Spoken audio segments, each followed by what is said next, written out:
l'Évangile du jour.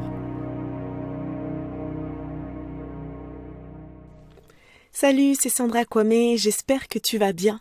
Lisons ensemble notre Évangile du jour dans Jean chapitre 3, versets 7 à 13. En ce temps-là, Jésus disait à Nicodème, « Il vous faut naître d'en haut. Le vent souffle où il veut. Tu entends sa voix, mais tu ne sais ni d'où il vient, ni où il va.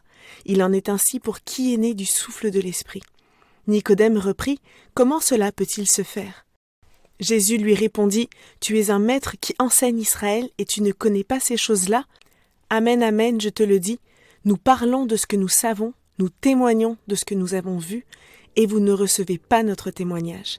Si vous ne croyez pas lorsque je vous parle des choses de la terre, comment croirez-vous quand je vous parlerai des choses du ciel ?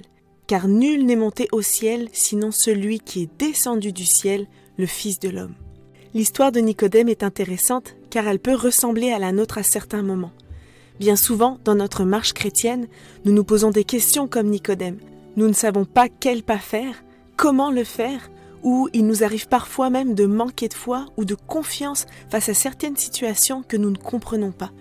Nicodème était un pharisien et un membre du puissant conseil juif. Et alors que les autres membres du conseil discutaient sur la manière d'éliminer Jésus, Nicodème, lui, cherchait à comprendre la vérité. Et quand Jésus lui parle de naître d'en haut, le mot « d'en haut » en grec signifie aussi « de nouveau ». Il ne s'agit donc pas de naître physiquement une deuxième fois, mais cette fois-ci, il s'agit de naître spirituellement. Et donc son histoire nous montre deux choses. La première, c'est qu'il y a d'abord une différence entre connaître et croire. Et c'est là le message de la nouvelle naissance. La nouvelle naissance est un terme que l'on utilise pour décrire la nouvelle vie que l'Esprit produit en nous lorsqu'on décide de croire et de mettre notre confiance en Jésus.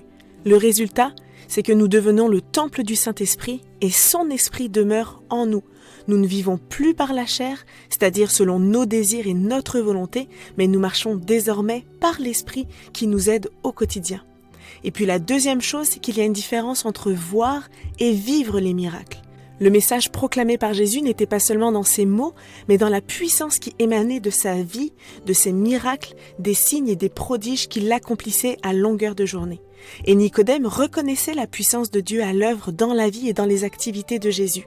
Mais naître de nouveau, c'est reconnaître que Jésus est Dieu, qu'il est le Seigneur et le Sauveur et qu'il demeure en nous par son Esprit.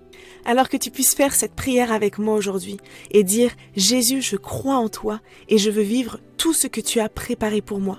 Je laisse ton esprit agir en moi et à travers moi. Je te fais confiance et je te laisse me guider là où tu voudras.